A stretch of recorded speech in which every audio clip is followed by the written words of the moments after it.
involved in this work because it will require championing, it will require partnering beyond the school gate, and to make something like this move beyond rhetoric to reality and to pay the dividend that we hope in improving student outcomes in their broad sense. This is something that's very central to our work. So, professional learning communities. Why did I pick upon this idea with a team of people in town, and why would I want to back it? It's because fundamentally the Department of Education and Training should be the benchmark for becoming a learning organisation. So one of the big questions is, how do you create the conditions for adult learning that support student learning in schools across the diversity of our state? 1,534 schools, from single teacher schools of 3-4 kids to large multi-campus schools both in the primary and secondary sector. How do you create this engine room of collaborative work that's purposeful, that helps teachers become reflective practitioners to inquire into new and contemporary evidence about what works, and then testing that with others in the place in which they work, and reflecting on it together and taking collective responsibility for all learners, not just those people, those children, young people in my class, but in all classrooms, and then having a big view of how do we take care of the outcomes for all children in the state of Victoria. So it's an idea that's not new, and I'll be pressing into that a little bit in a moment as we think about this particular idea. But it's a very important one. We've been working with establishing networks as communities of practice across the state with principal networks about helping people focus on the things that matter, that are likely to have the most impact on student outcomes, to do joint project work together, to learn the work by doing the work, as Fullan would say, and others before him, Richard Elmore and others. And this could be just another idea that is kind of like a New Year's Eve firecrackers. Or it could be it'll go burn brightly and then burn out, or is it something that we can... Good evening, Cobram Secondary College. Just a reminder to mute your microphone, please. They're working out their devices. We could have a lot of crosstalk here for a while. Thank you, Sean. So we'll kick off, Pauline. Let's start with the voice of the place of practice.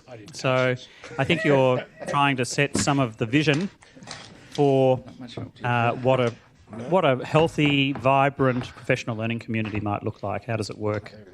And just to help you, so I'll do a little bit of... should have done this at the beginning, shouldn't I? If you Good evening, Danny Nong. Just a reminder to mute your microphone. On the left there. You're on the left, yep. No, maybe the other one. No idea. There you go. Red is live. Push it again, it goes off when you finish talking. Okay. I guess it's in the wording of professional learning community, and it is that notion of it being a community, and one of the strengths that appears to resonate. All conference participants are now muted. Good. But you're not, so please speak up. So it is that notion that the whole community, and that is not only our parent and school body, but our teachers and also our students, understand what the vision is for the students at our school and what that looks like and what the values are that back that up. So there's a very strong picture or idea or preferred state of how we want our school to look and to work and to act and to be, that is clearly communicated across and through the school.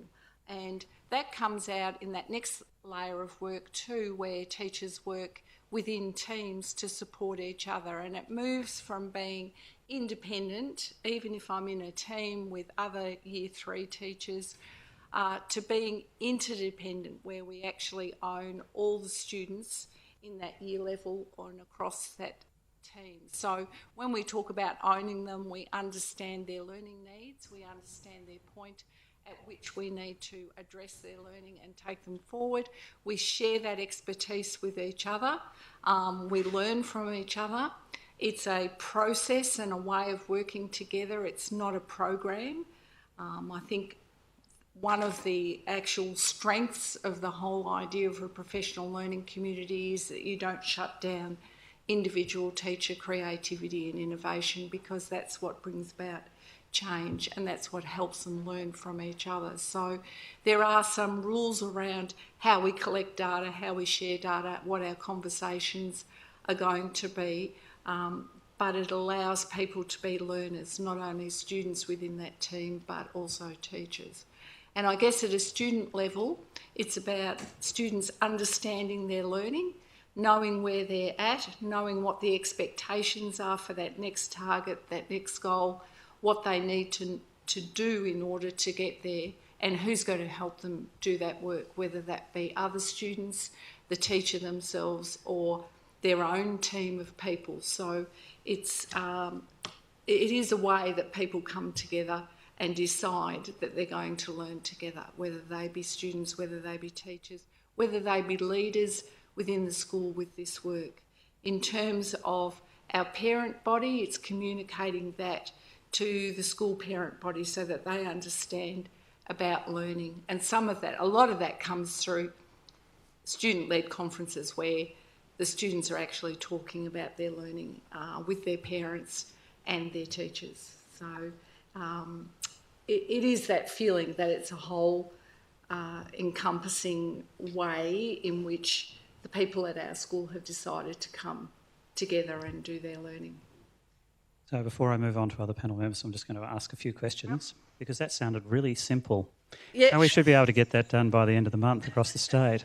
So tell us a little bit, there was a lot in there around the structures and processes and protocols. You had students at the centre of decision-making and action. Learning was the focus for everybody. How long have you been on this journey?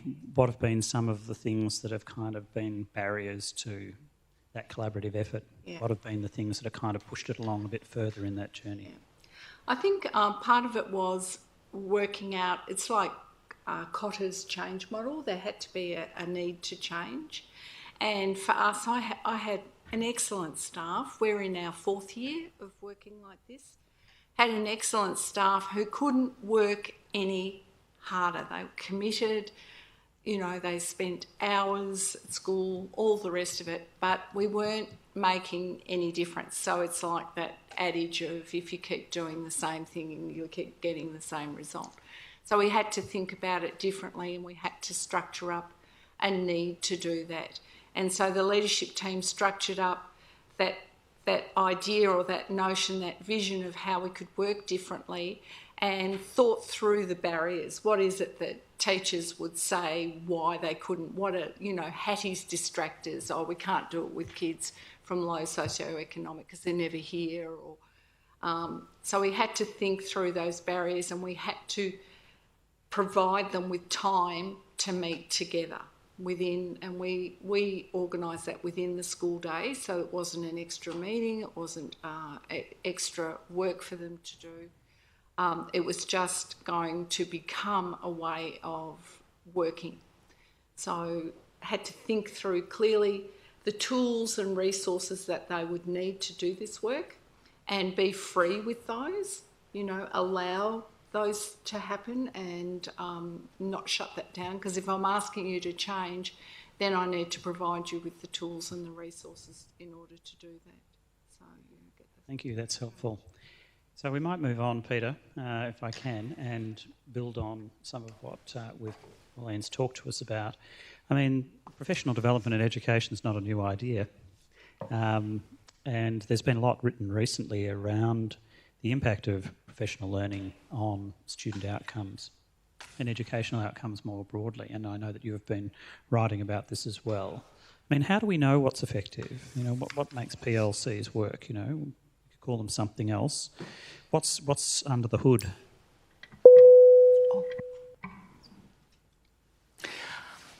I think that in the end, the word professional is a really important one.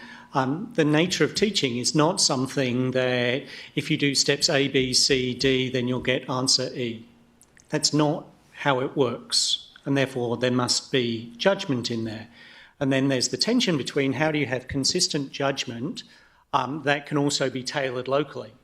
So, Pauline, you talked about in the broad remit of professional learning communities, and I think that perspective is vital. But if I zoom into what about the role of professional learning communities in pushing forward the academic learning, which is one element of, not the only one. At Grattan Institute, we talk a lot about and focus on progress within schools. And that's in part because that's what schools can be responsible for, the academic progress. You can't be responsible for the academic status of the students when they arrive, but you can move them as far forward as you need. What role does this have for professional learning communities? Well, it immediately, I think, prompts the question, Bruce, of how do you know? How do you know how far a student has moved in their journey? And there are a couple of ways of doing it that the US in particular has gone down, let's weigh the pig as many times as we possibly can, and that's pretty hopeless. The other way that you know is by building within the school a capability to say we actually have a common language around where students are at, what can they do, and the evidence is very strong here, the language you use, Pauline. It's not about knowing what can a student do, it's what does that mean they need to learn next. But again, you have to know where a student is at. This is a very difficult thing to do. That the evidence that we've seen is that teachers are very effective at grading relative to others in their class. And that over time, as teachers get more experience, then that improves. But actually, if you want to track the progress of students over years, being able to grade in relative terms is not enough. You need a consistent common language. You need to be able to know whether, when I thought that a student could write 3 great paragraphs, Pauline would say the same. And that's where we get into the communities part. That there is work to be done that has some broad underpinnings, and our current broad underpinning is the Australian curriculum and the Victorian instantiation of that. But it's not enough to say, how do we know where a student is at? How do we know what progress they've made? What do we do when a student gets stuck? And so the focus that I've had on professional learning communities has been about this academic learning. And there are, I think, different stages of maturity. That if a school has a consistent understanding of curriculum and a consistent understanding of assessment and good moderation practices, then you can jump pretty quickly into some very sophisticated things about knowing your own impact, about doing sort of inquiry-based trials within schools. But if you don't actually have a consistent way of saying, where are our students at? Do we grade in the same way? I would suggest that professional learning communities can be an invaluable way of doing that. And in fact, maybe the only way of doing it. Because there do exist continuums for literacy and numeracy. They're the best known ones. But you can't expect to give someone a piece of paper and that they will know how to use it. That last mile of the work of really understanding it, unpacking it, building the common language is something that needs to be done, should be done in a community. Last bit I'll leave on is there are ways in which having professional learning communities working together is not just about knowing that you want to do a certain thing, whether that's build consistency on curriculum and assessment or doing some more advanced work. The actual day-to-day processes really seem to matter, including the person who's leading it. Do they have the gravitas? Do they know how to run a meeting? Do they have the respect? So there's a lot in there. There's quite a bit in there, and I'm going to probe it in a minute. I'm going to park a couple of ideas around data and evidence and the leadership of professional learning communities, and we'll come around. I know that I'll touch on leadership and so on in a moment. But I did want to circle back to Pauline about your teachers couldn't work any harder. They were doing a very good job. So it's interesting, isn't it? So I would characterise that as isolation is the enemy of improvement. Yep. That part of what burdens teachers is not just the number of students that they teach and the complexity of the curriculum and assessment program, but the fact that they're doing that on their own. Talk to us a little bit about how did you overcome that? That's a big change to go from, one set of students, a cohort of students that I'm solely responsible for, to working with people. How did you support that? What angst did you hear along the way? I guess it was trying to, and truly sell to teachers that notion that we needed to work smarter around this work, and in order to work smarter, we could probably do this if we worked together. And in working together, we would own all the students, and therefore we would have help with some of the students for whom learning within the classroom had provided us with problems or difficulties, and that we could help each other around that. It was an interesting journey, Peter, because it did start out at putting in the infrastructure, and what we found evolved was that people started to work within the structure of a PLC meeting and always focusing on the data and who has improved, who has not improved, what do we do if these children have already learnt this stuff, what do we do for those who have no idea, and where do we go? People got very comfortable with addressing those problems and working with that. And we started to come across the next problem, which was our own teachers' content knowledge around teaching a particular area. For us, it was numeracy.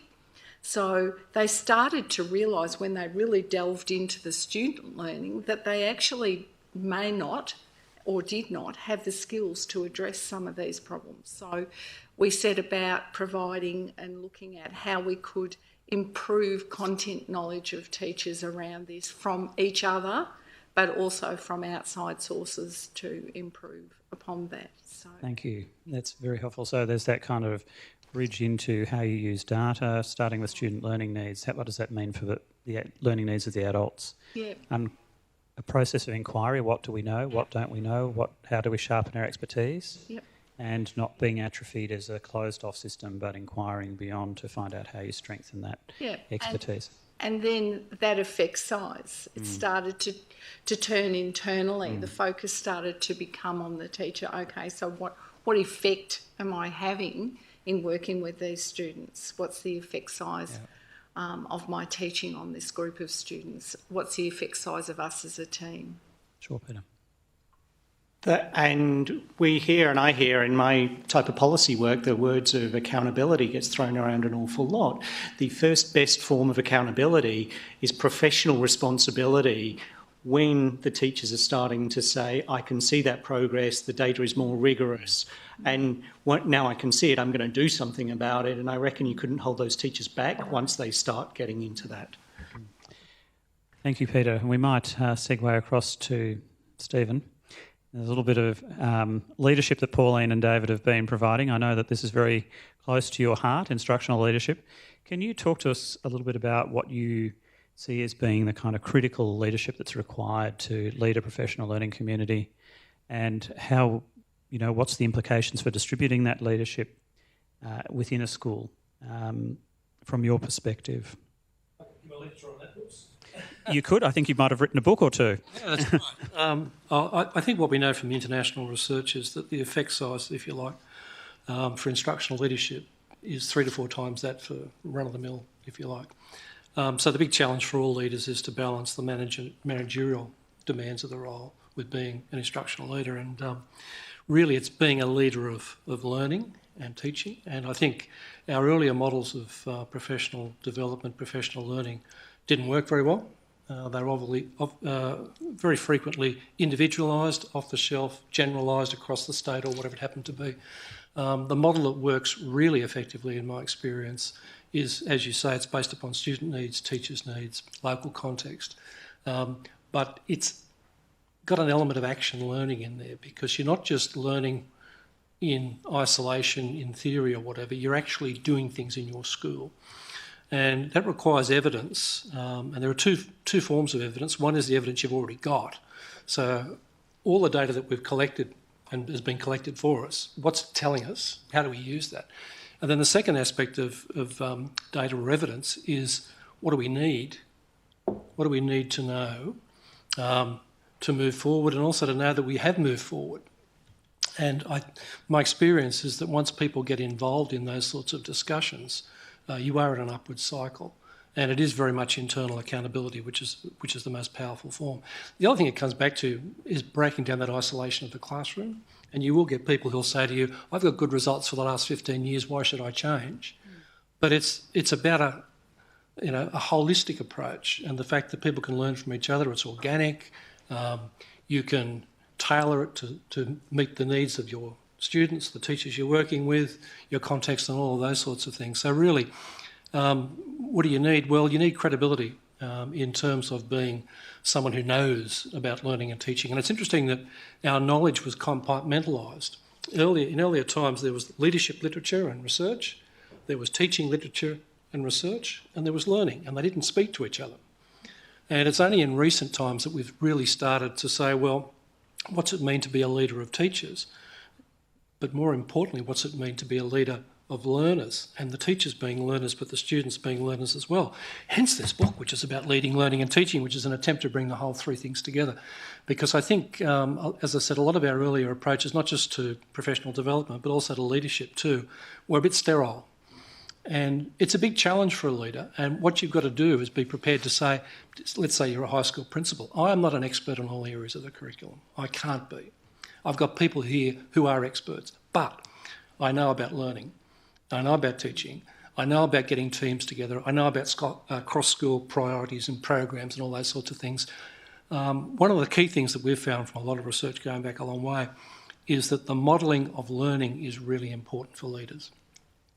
To actually demonstrate to other people in the school that you're prepared to lead, but also to learn as well and learn with them and even learn from them. And some of the really interesting stuff we've seen is not only have leaders been prepared to learn from teachers, they've been prepared to learn from students in areas to do with ICT or whatever it happens to be. I mean, so you see this breaking down of these barriers, and it's an interesting thing that once you break down that isolation of the classroom, people don't want to go back. But in the interim, it's quite confronting. It's like taking your clothes off in public sort of thing, letting people into my classroom, heavens above. I normally keep the little window covered with a piece of paper so nobody can see in. It's my man cave.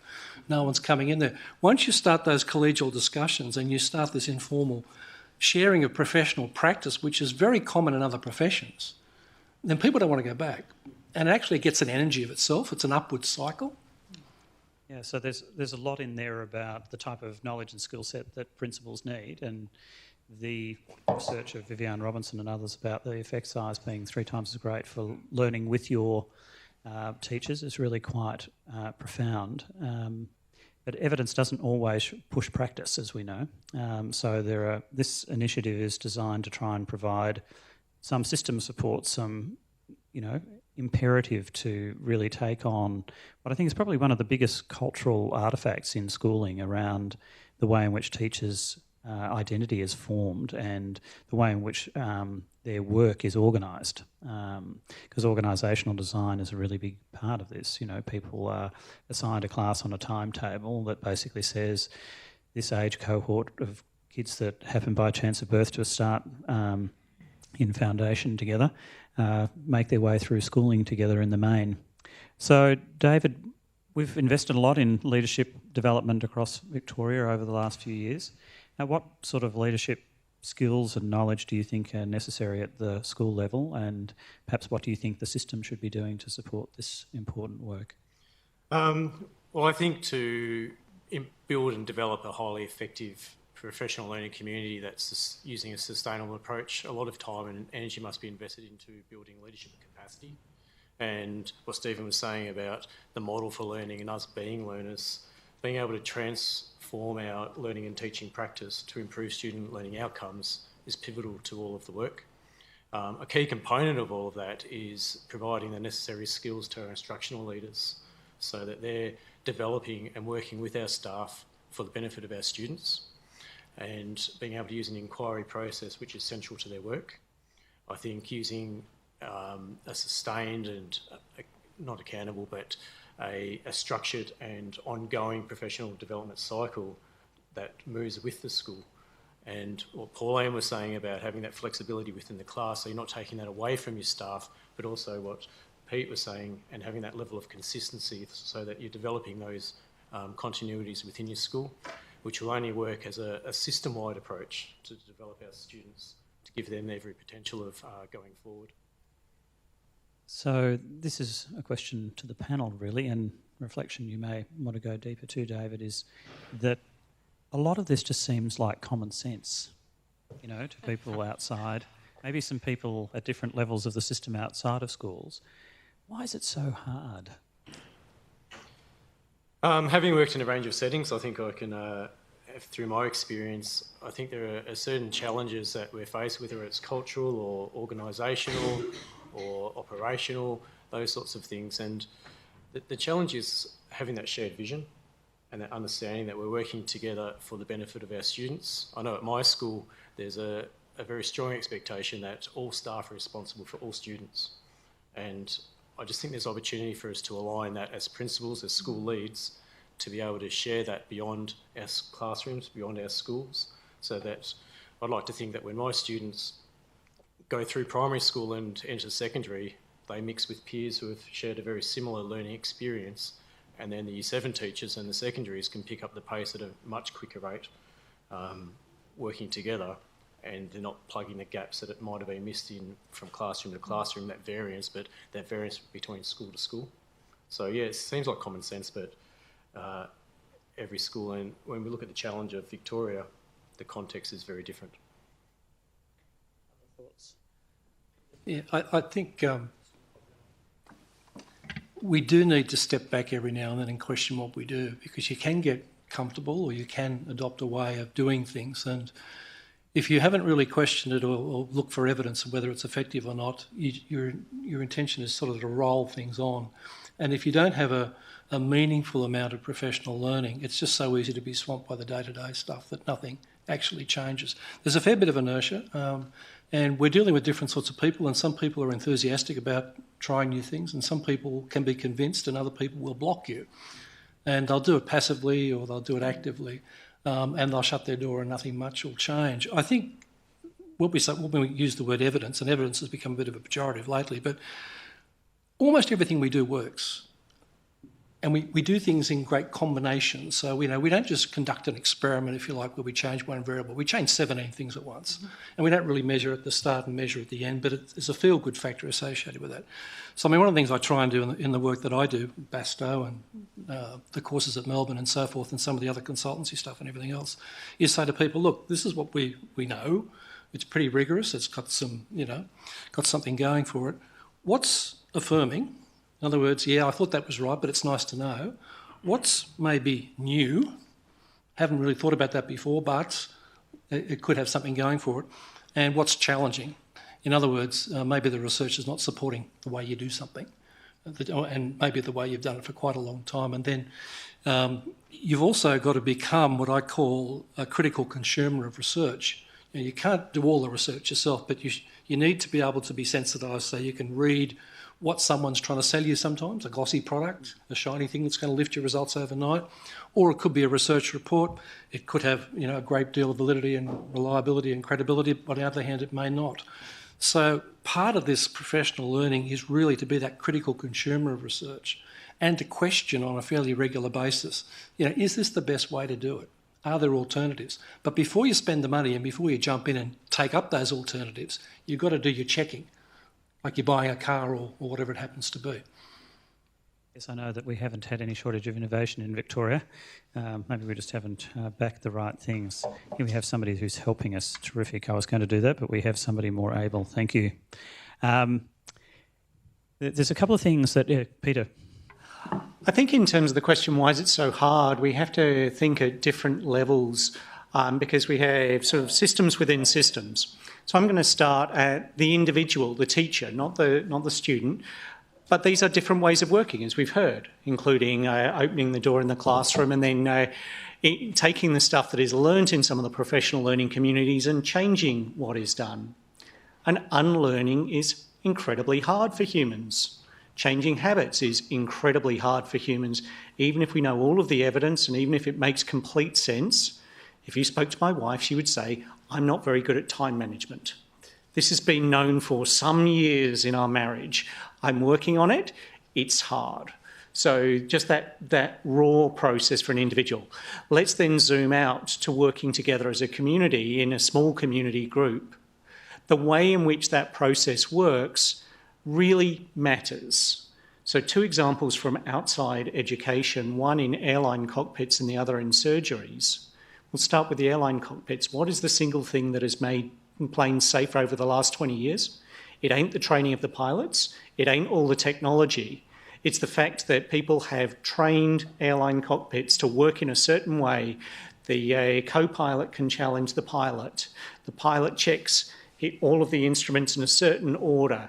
That consistency doesn't take away from the professionalism, because the professionalism kicks in when it's needed. But that process has been standardised. In surgeries, the same has been done. And if you ask surgeons, do you need a checklist at the end of the operation? Most surgeons will say no. You ask them, your relative's going under the knife. Do you want that surgeon to have a checklist? 95% of them say yes. So processes that go around to make things work also really matter. Next bit, whose day job is it? That clearly, I think Stephen articulated that the leader of the school has to do it, and that's unquestioned, but they have to do many other things. Leaders, thank you. Your point about the instructional leader who's doing it more of the day, I think is really important. I think the teachers would probably be quite happy if their pupils were anaesthetised. It might be a little bit easier, but sometimes the metaphors don't necessarily travel that well. I've used some of those myself in front of teaching staff. Beware, because they're pretty quick to say that when you're dealing with 26 adolescents in the classroom or young children who haven't forgot their lunch and don't know what they're doing, it can be more challenging and contested. But the point made about protocols and processes, I think, is really the point that you were making. And the interesting thing for me is that how hard it is to get good practice to travel from one classroom to another. So there are teachers who are more effective in some domains of practice than others, not necessarily universally good at everything, particularly in primary schools where the one teacher is dealing with a lot of content specific knowledge, which is often a challenge. They uncovered that in terms of their own content knowledge. But the interesting thing here is that challenge of sharing within schools. And then we think about a professional learning communities initiative like this is trying to get good things to travel across the system, because scaling and diffusion of evidence-informed practice, good practice, has been a systemic challenge. It is for most advanced economies, education systems, by the way, but we have tried lots of things in Victoria over the last 14 or 15 years and we haven't seen to be able to do that so well. So what sort of things do you think are enablers within a school? What do you think people like me and my team and regional office staff and others, what do you think we should be thinking about to help this work? Anyone? But let's start with maybe Stephen and then we'll move along. Your first point is a very valid one about variation. Variation within a system is enormous, and overcoming that is a real problem. There's a real tension too, and I've spoken to ministers here and interstate and so on. The best schools that I see, the energy comes from within largely. They get some external assistance and so forth, but it comes from within. What do you do with a school that's consistently underperforming and is not interested in improving? Do you intervene? And at what point do you intervene, and what does that intervention look like? Now, a lot of the things that we run, we have our network of schools at Melbourne. We've got 60 schools involved, and some of you might be involved with that. Primary, secondary, government, non-government, city, country and so on. But they're all volunteers. The school has decided they want to be part of that network, and they've put a certain amount of money in, and they've also allocated a member of staff half-time to work on this work with us and everything else. So what I see is those sorts of schools going ahead really quickly, and particularly initially having some tremendous take-off in the first 12 months once the staff gets together and everybody's on the same page and they really want to improve. So what we're actually seeing is variation increasing And we're seeing those sorts of schools leave the others behind. So the question I throw back to you, Bruce, is what are you doing about those schools? What can you do about those schools that persistently underperform and aren't interested in being involved in these sorts of developments? Yeah, so that's a very simple question about how tight and how loose you should make the system. So given that we've had those debates for the last 18 months, I won't bare our souls completely, given that this is being videotaped. But, having come from, a conversation that Michael Fulham was having, at Melbourne Convention Centre with a group of 80 schools that have been in new pedagogies for deep learning. It's this notion of you can't mandate what matters, but if it's only invitational, then you increase the variance in the system, which is, is a vexed issue, So he says, how do you kind of make it irresistible? And how do you make it voluntarily inevitable, so that there's this kind of sense that it will gain enough of its momentum and you're only left with a small amount that are sitting outside those that have wanted to adopt. It is a very complex thing when you think of the variance in our system, both at the school level. So the between classroom differences are as great as the between school differences in Victoria, which we often forget. So it's as thick as the wall in a classroom. The difference can be quite profound. And so part of collective expertise and collective responsibility is that it irons out those differences. And I think that is a similar notion that we're trying to tackle the system variance issue, is that we're meaningfully trying to establish those networks of principles, but to get them to focus on professional matters, in addition to the other operational matters that are necessarily of concern to principals about the level of their resourcing, whether they've got access to SSO staff, whether the regional staff are in the right place and providing the right levels of support and so on. I mean, they're all kind of system design issues. But what fundamentally we're trying to get principals to come together around their data and a conversation about how they can work together in the framework for improving student outcomes. There are 6 initiatives to look at their data and to do joint project work together. Now that I've just come from meeting with a group of principals, and that's in different levels of maturity across our system. But I think that what we're trying to do then is we will have a differentiated accountability system that puts the most intensive support in those schools that have got the most challenges and need the most support, and less for those that are able to move ahead more clearly on their own, and doing that in a way that isn't seen to be punitive but is coming alongside.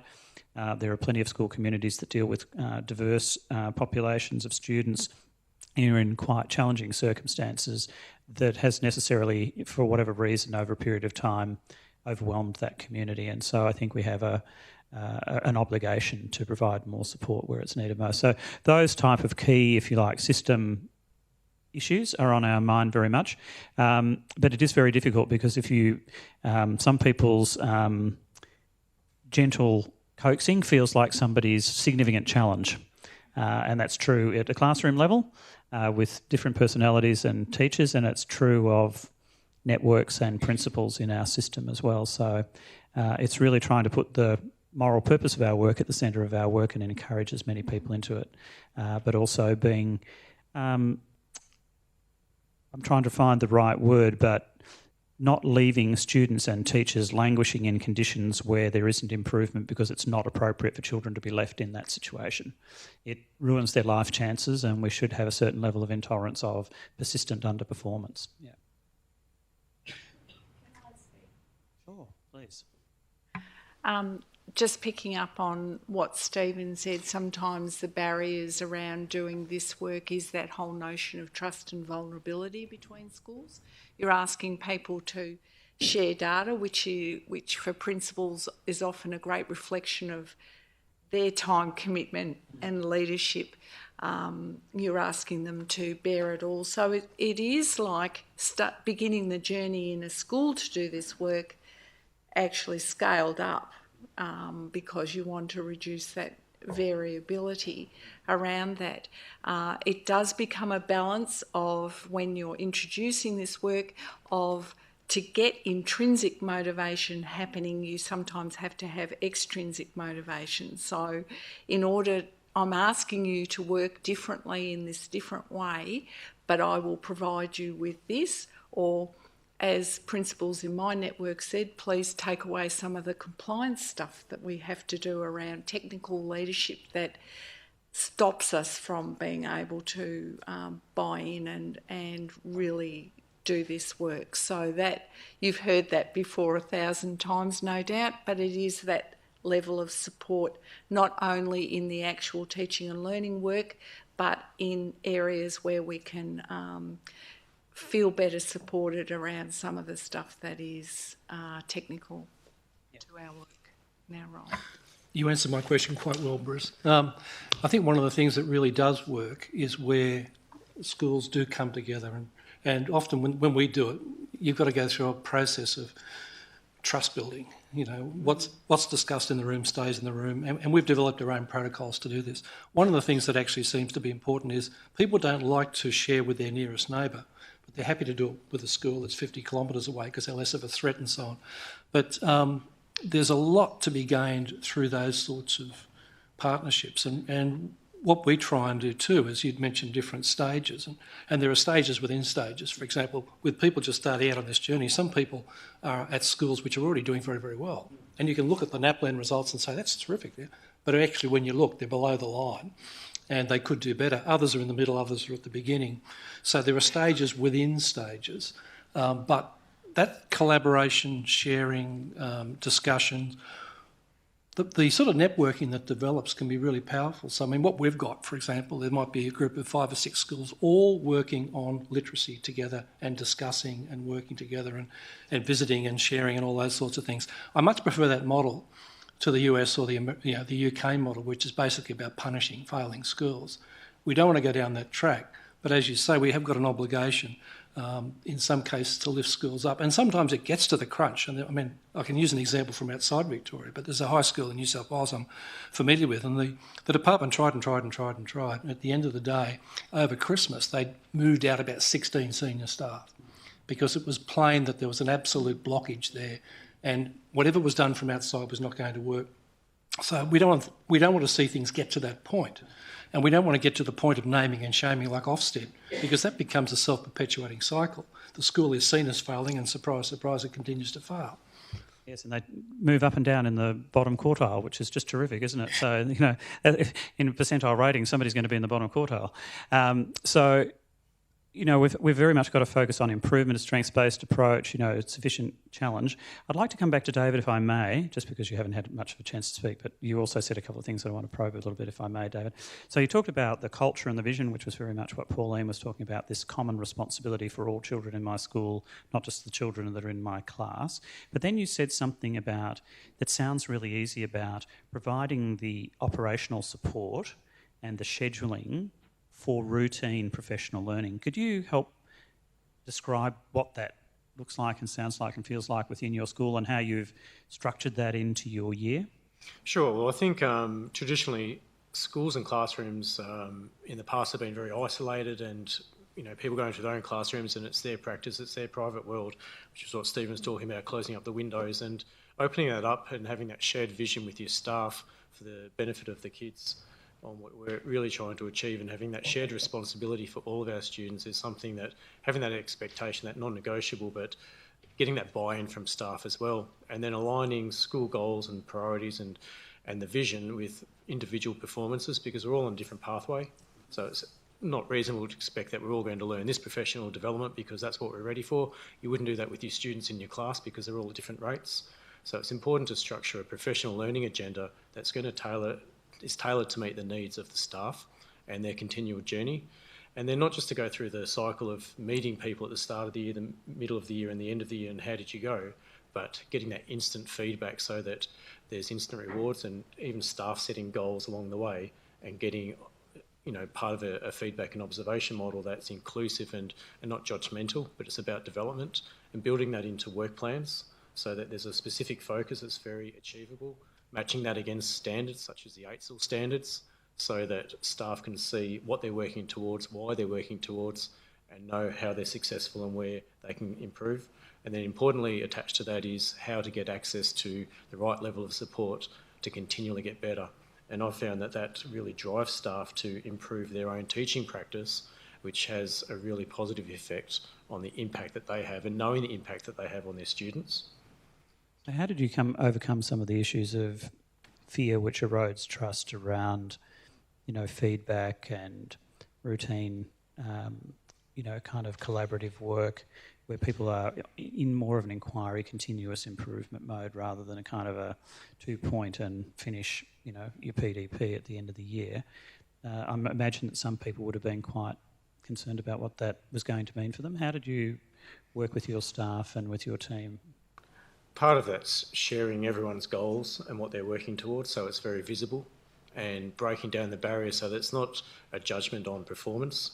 Of course, if someone is underperforming, then there are different sorts of conversations, but when we're talking about building that trust and that collective efficacy in each other, we're looking at working together for a common goal and setting up professional learning communities and teams where it can be very well supported and received. Thank you. In a moment, I'm going to open it up to the people who are linking through our Polycom service. You can wave your hand and I'll try and find you out there, and you'll have to go off mute and we'll be able to hear you. And people in the room as well, why I ask this question. So that's what we've tried to do with the communities of practice approach with principles. Kind of the conception is that human beings learn in similar ways, in different ways at different stages of learning, and it needs to be based on a whole range of rich data sets, but that are qualitative and quantitative about the context in which you work. And, it's challenging work. And my encouragement has been to principals to try and feel their way into this work because if they had the teachers in the room with them, would they be happy that teachers would be seeing them do the things that we're asking them to do back in our schools? So you mentioned a couple of system supports, both for communities of practice and for professional learning communities. One is the kind of compliance operational demands, which I think are always going to be with us. It's part of the complexity of the principal role. Is there anything else that you think would help enable both professional learning communities to come to life across schools, that is clusters of teachers, coached and supported, and principal communities of practice, which in a sense is the different name for a similar construct?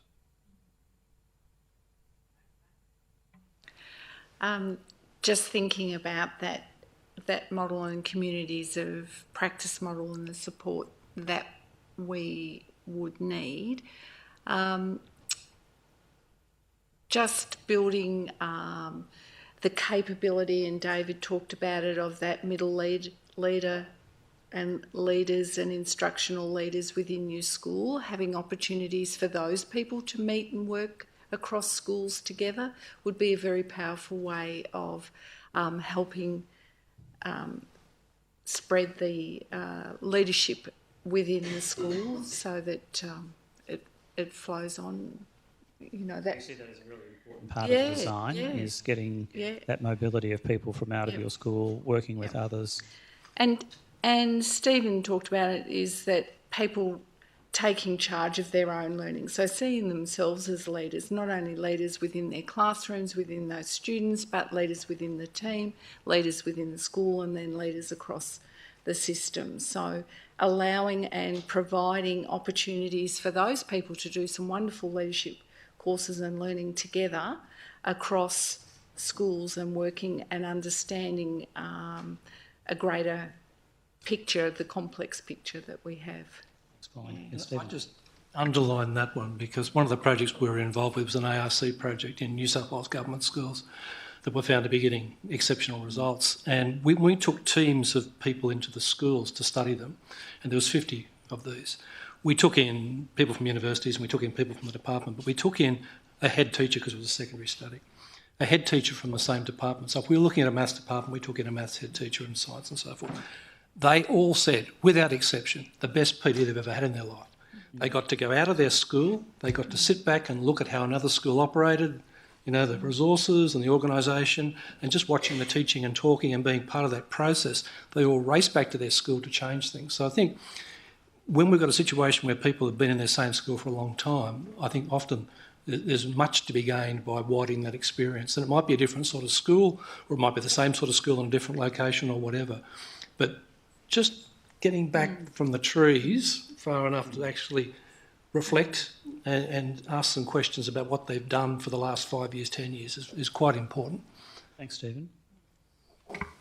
This is a bit of a process of both looking inward and doing that hard yards of working with the team and owning the responsibility for all the kids, but then making sure there's enough looking outwards. I think that's a beautiful description. I think some schools in Victoria have a much greater challenge than others, that some of the remote schools have such high turnover that process of building the looking inwards and the trust is really difficult. At the other end, you don't want people staying in the same place for 20 years unless there is a systematic process where they are learning from outside. The other part, and I'd be interested in views on this, but I've started to look at the value of having subject specialisation as a component of the cross-school work. There is a very big feature of some systems in East Asia and some different places. Now, clearly they don't do everything right. I'm not trying to say we should be like Singapore or Shanghai, but they have built into their models master teachers who are subject specialists who can help guide some of these discussions, challenge them, etc. I'd be interested in thoughts on the role of that. Yeah, no, I think that is really helpful. I'll make a couple of comments and then open it to our colleagues who are coming in remotely and also to the floor. Over the last 7 years, we've stripped out 3,000 middle leaders in our system, from about 6,000 leading teachers to half that number. So when we talk about re-energising the middle, there's going to be some choices that principals will need to think about in terms of the kind of distributed leadership models that they have or don't have in terms of delegated authority, which is part of the reason that some of the research that we've been doing is that principals are so busy doing some of the things that perhaps they shouldn't be doing, is that they haven't thought about the mix of teaching and non-teaching staff and relieving some of their pressures through different types of skills at lower cost. So that's organisational design and job design work is really important. And, you know, over a period of time, it will be important for us to think, and we'll maybe reprise this at the end, about thinking about, well, what does success look like at a school level, at a network level and at a system level for professional learning communities. Creating a highly collaborative system is going to be a challenge when the lack of teacher mobility is a feature of our system, where teachers tend through local selection to go to a school, and unless they're seeking career advancement, will often stay for a long period of time, which is not pejorative. That is to say that it just means more effort for us to bring in that external, to link them up both virtually and face-to-face, and to bring in new knowledge. You know, because you don't know what you don't know. And until you start to inquire, you don't realise if there's pedagogical gaps or content knowledge gaps or pedagogical content knowledge gaps. There's a very sophisticated learning system that's required in there. So I'm going to open it up to our colleagues who are here, gathered with us, if they have questions for the panel generally or specifically to a panel member. If you want to put them under the All conference participants are now unmuted. And hopefully they don't all come in at once. So is there any one of our colleagues across the state that just wave a hand and come into the conversation? Feel free.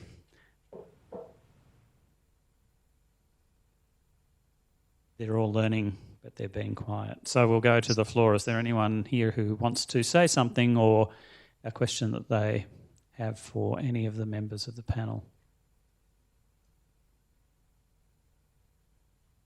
Just if you could push the mic on, it'll go red. Introduce yourself and where you're from. Away you go. Sure. My name's Lee Gillum. I'm from Greensborough College. I think one of the things we've been facing when we've been trying to implement change is that what we're really talking about is changing organisational structure and managing like what is quite a complicated process without a lot of the expertise that comes along with that. What were some of the biggest challenges you faced as principals in changing the culture at your school, and how did you sort of tackle those? And are there any ongoing challenges that are just really, really hard to resolve?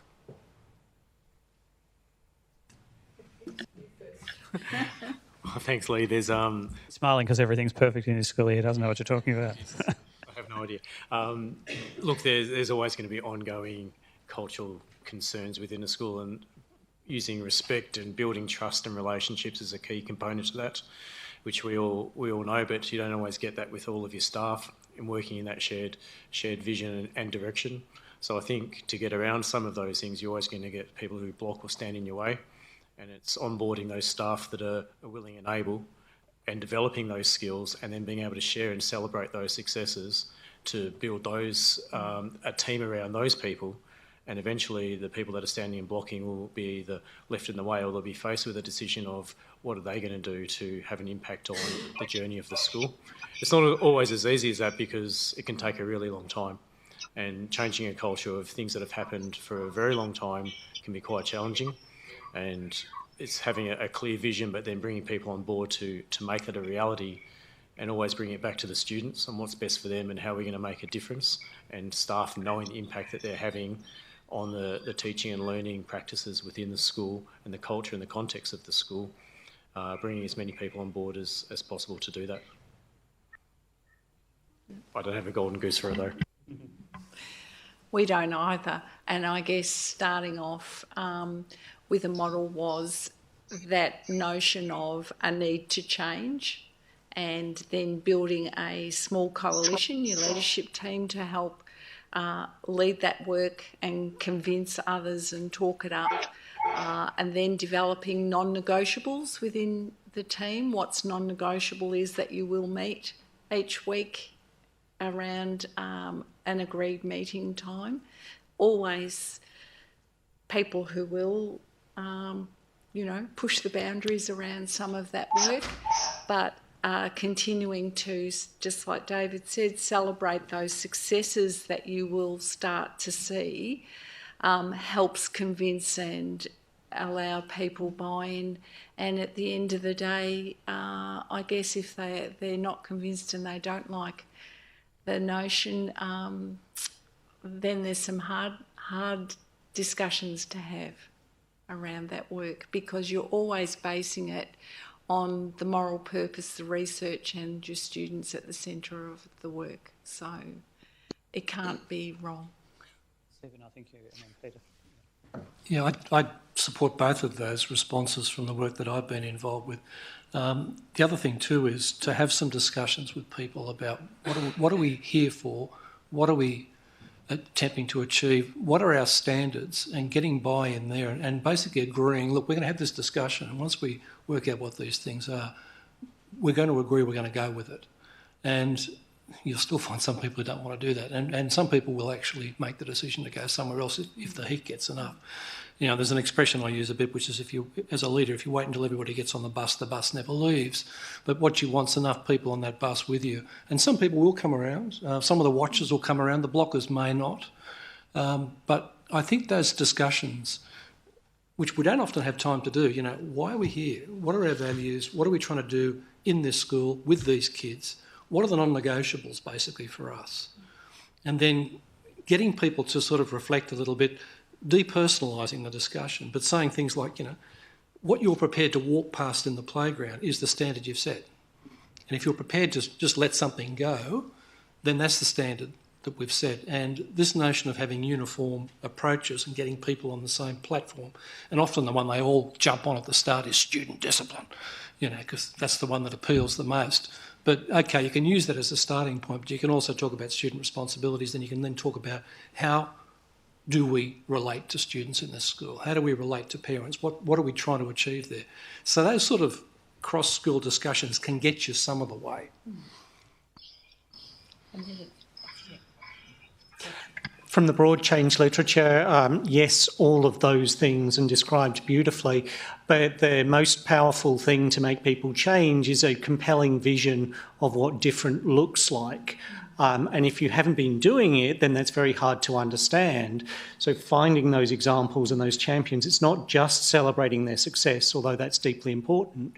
It's also having people in your school who can say, I used to do it this way, I now do it this way. Wow, this way works. Once you have some people telling those stories, that I would suspect builds momentum. And if you're going to do that quickly, then prioritise. Because if you try and change everything at once, it will be much slower, and you won't get that early experience of saying something meaningful changed. I'm going to take the next step. That's what we've certainly found with our work with networks of schools and so on. And once people have actually gathered some data, some evidence, and it might only be a small team, but they're reporting back to the rest of the school, and they've tried something, and they've measured the impact. And you can calculate effect sizes. You can download effect size calculators from the web. It's not black magic. Once people start to see that sort of progress being made that they can quantify, they get very enthusiastic about it, and some people will be drawn on board by that. Yeah. So it's interesting that the role of the leader is really important in cultural change in any organisation. So that's why the role of the principal as the kind of symbolic leader of the effort with a group of staff, however that's constituted in a school improvement team or a leadership team or administrative group, people looking for them to walk the talk, model the learning, modelling the behaviours, because in the end it's behaviour that shifts culture. So sometimes I think in education we want to convince people of the idea rather than perhaps just asking them to change something and do something differently that leads to something different. And I used to think that, you could, through rational argument, bring people with you. I think it's been called brute sanity. You kind of hope that you'll be able to convince people to the truth. But sometimes it's just asking people to try something differently, or seeing is believing. We have excellent practice right across this state. And people are prepared to fly out and look at other jurisdictions, but not, the minibus might be cheaper and more effective. Take a group of people and have a look at where something else is flourishing, and let people share some time with other teachers who have been on the journey, who are prepared to say, look, I was in that awkward space of not knowing, or I was resisting, or, I jumped on board early and I got burned because, I tried some things that didn't work. And you've got to hear the real stories about the messiness of change sometimes, I think, to really ground it and make it authentic. Other questions?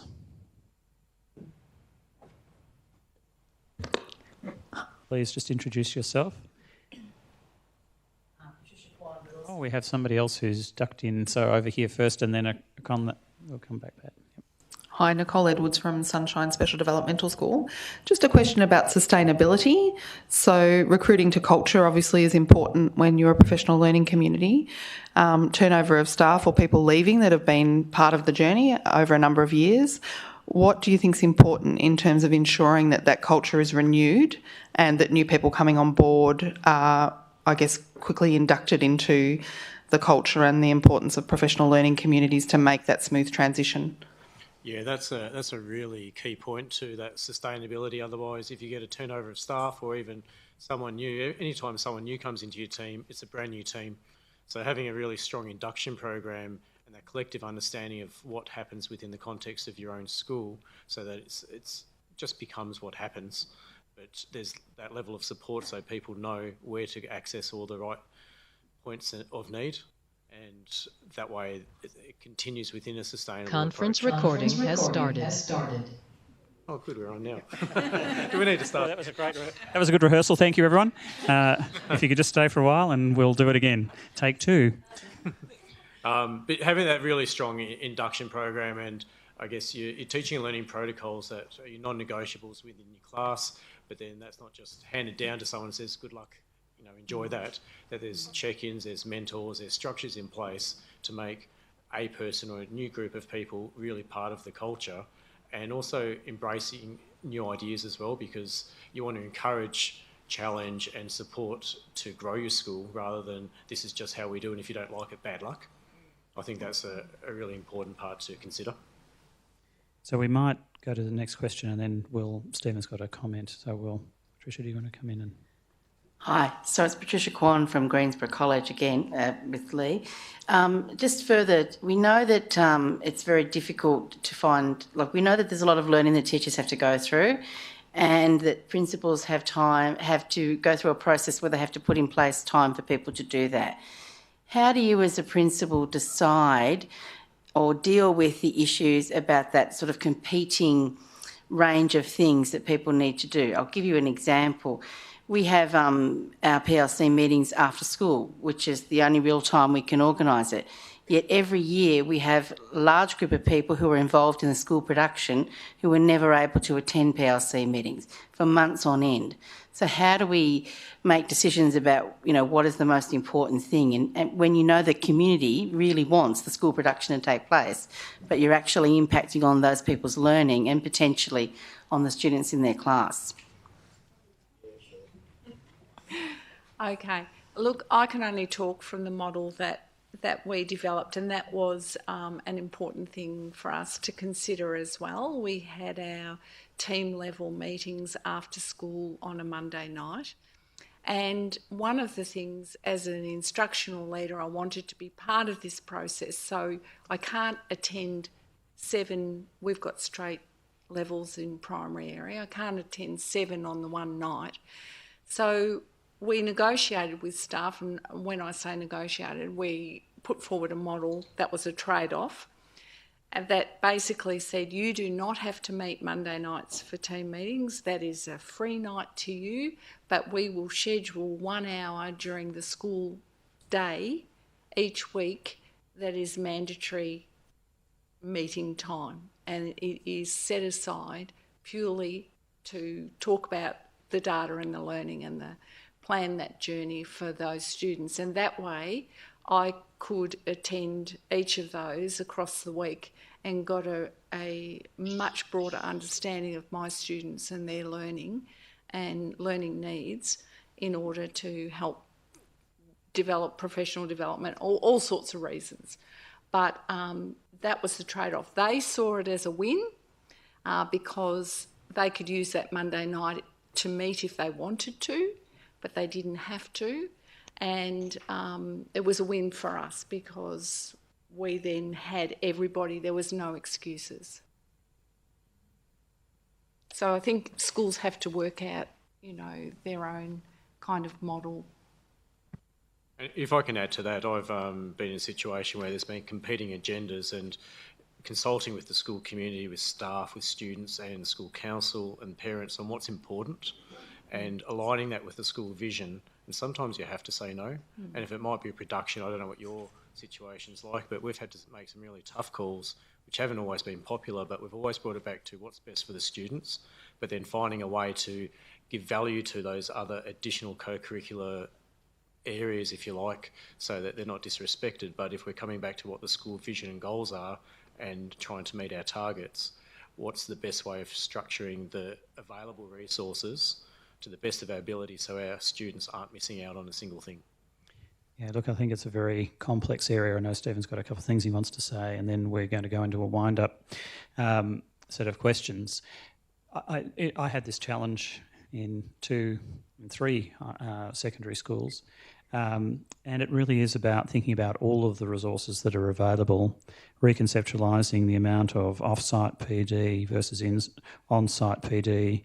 What's the professional learning budget? If you have less off-site, you can purchase more CRT cover to bring teams together for curriculum planning, for moderation of assessment, for professional learning teams that compensates. So what might have to go in the meeting schedule to privilege learning? Can you push out information through an intranet or emails or whatever that takes some of the communication meetings that are very low level, where people are on their iPads and they're doing their email and reading The Age and the Herald Sun and so on. So how do you, kind of all of the normative behaviours that happen, so how do you shift that curve? All the things that they don't like in students are often get replicated if you don't tackle them, as, we talked about before. How do you create a new normative culture? But it does mean thinking creatively about the schedule in term 4.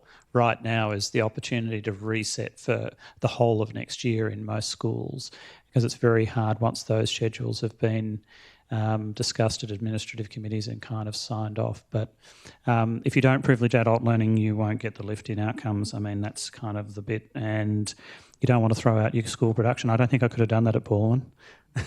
I don't think we could have gotten rid of all of our music soirees and presentation night and so on. You just have to work in some of the constraints and shift it incrementally, and people start to value it. Okay, we're going to do a quick wind-up. I came from a principals meeting, as I was saying, and it's interesting, they were talking to some of their colleagues and talking about professional learning communities. Oh, we've done that, and we've achieved that. That's going to be awkward for us if we've already delivered it. So the Minister might be wondering why we want to spend a whole heap of money on doing it again if it's already been done. Louise, have you thought about that? So no pressure. So I'd be interested in maybe as we move along, because we'll move right along the panel. And the other thing is, so that's that. How do we meet that challenge? And so you're going to have to be brief. You've got about 2 minutes each. And the other thing is, what does success look like for Victoria? You know, how do we get there? Stephen, we might start at your end. Yeah, I was just going to say something about the sustainability thing, because it is really important. We know how difficult it is to lift a place up and how quickly it can go down again. So the whole issue of particularly leadership succession is really important. One of the things we saw with faculties and teams in schools, professional learning teams and so forth, is they had very high expectations for themselves and for members of the team. We talk about expectations for kids, but these were staff having expectations for themselves. And when new people came into the group, whether it was a year level or a school level or a faculty or whatever, they got a message.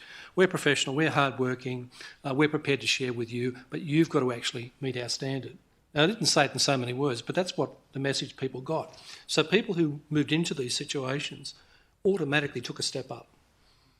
The other thing that came through very strongly in talking to school leaders, and I'm talking deputies and principals and heads of departments and so on, is that a lot of them were engaged in the mentoring and the talent spotting and encouraging people to take on leadership who may not have done it otherwise. So that coaching role was really important. And often what they were saying is, they were joking, but I'm trying to make myself redundant. But they knew they'd go eventually, and what they were trying to do was get the systems in place, get the people in place, get the culture the way they wanted it, so they could move on and the thing could continue when they were no longer there. Tough, but that's the process. It's funny, we had this conversation in the car on the way down that PLC isn't I'll tick the box, I've done that, that's my AIP for the year. Oh, literally, I heard it just, an hour and a half ago. Not that they were saying that, but they have heard it from their colleagues about this particular initiative. Yeah. No, it doesn't work that way, because one of the characteristics of a really good professional learning community is this constant questioning and inquiry around how can I do this better? How can we do this better? What do we need to do to make the outcomes for our students with more choice or with better outcomes or growth? So it's not a tick the box, we've done that. Some of it, the structures might be, yep, we have those structures, but they're constantly evolving too. And you reflect this time of the year about how you might even do that better. So it's just a constant journey. Thank you. I would suggest that having some form of moderation that isn't just assessed by an independent school looking at where they sit on the continuum of a professional learning community, but being able to moderate that across Victoria and what that looks like. So we're looking at each other as a consistent approach. And for me, success looks like a way that it's not a lottery. If you're a child in a school, it shouldn't be a lottery which teacher you get. Well, it shouldn't matter which school you go to. You should be getting a high quality education no matter where you go, and I think that would dilute the competition between schools and increase the capacity for us to work much more closely together. That's a hard one to follow, because I agree completely. In terms of the challenge of saying we've done PLCs, ask PLCs for what? Because actually PLCs shouldn't be for their own sake, they should be because they are improving something. What's the evidence? If you were doing a PLC that was focused around curriculum, great. Was that changing the curriculum? And so I think that PLCs are not a magic thing in their own, they're a construct that enables something else valuable to be done. And putting the focus back on that might be one. What does success look like at a policy level? One where we talk less about autonomy and accountability, one where we talk less about choice and competition as ways of improving. I put a bit out for sort of a new 3 Rs. We want to be talking about professional responsibility. How do we know that it's being done in every classroom and in communities, the collective efficacy part? Rigour. How do we know that that's being done in a way that is high quality and locally applicable and built around relationships?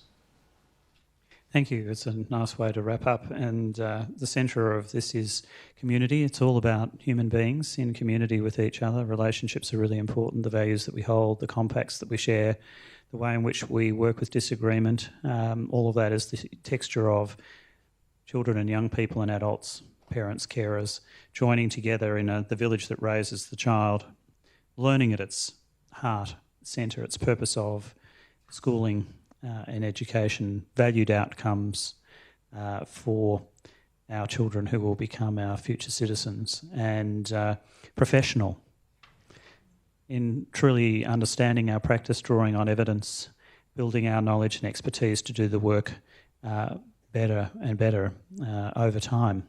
So I want to thank you. It's great to see the partnership that's at the table, in a sense, that's representative of the different parts of organisations and academy and practitioners coming together around this really important work. And we're going to need lots of change champions, lots of people that help us with this work, because there is an imperative to do this work well, to do it deeply, and to have an impact on outcomes. We're halfway through, nearly halfway through a term of government. So we have an opportunity, we have a responsibility, as you were saying, Peter, to take this imperative of creating Victoria as the education state and to press in to create the right cultures that will support the work, and hopefully doing it with the front end, sustainability in mind, which is all about, if you build in learning at the front end, people are becoming more capable, they know more and they're able to do more. And so that's why learning is front and centre of this agenda. I want to thank you for being here. Let's thank our panel.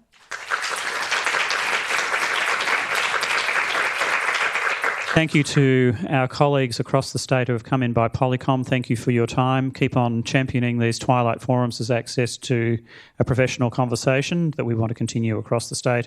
And thank you to the Basto team behind the scenes, always working hard, and the central team with PLC Initiative. Thank you for your thinking and your hard work and preparation and support for tonight. Thank you. Safe travel.